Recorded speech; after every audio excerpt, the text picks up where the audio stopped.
Sargasso Sea, you have the sargassum, which is a type of seaweed.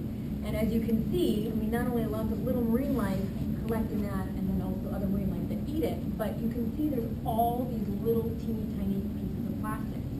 So the gyres, when you think about it, or when I first learned about it, I think of it as like, you know, are there big pieces of plastic that you could view upon looking over the ocean? And it's not like that, although maybe in the Pacific you find more larger pieces. But here, it's really about the little fragmented pieces. It's like a plastic soup. And visually, you can't necessarily see it just looking at the ocean.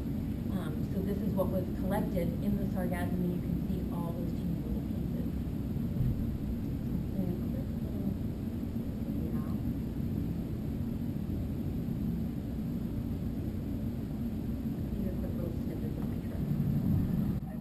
Here's the big one.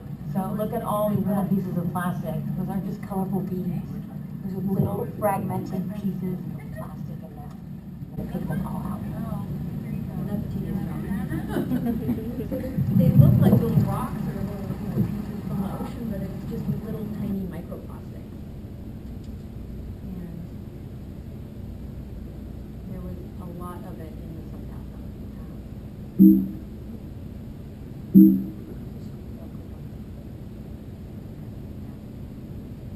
So this is Marcus Erickson.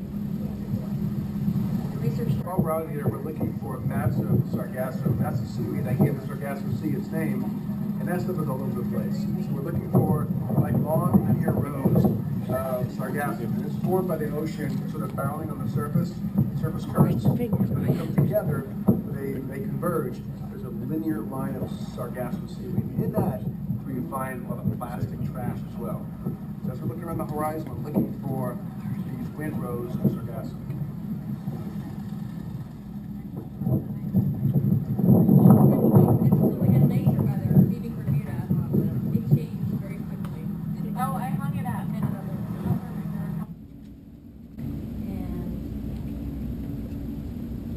He was there 4 years ago, and there was a lot of sargassum, and now, you know, he didn't have quite as much.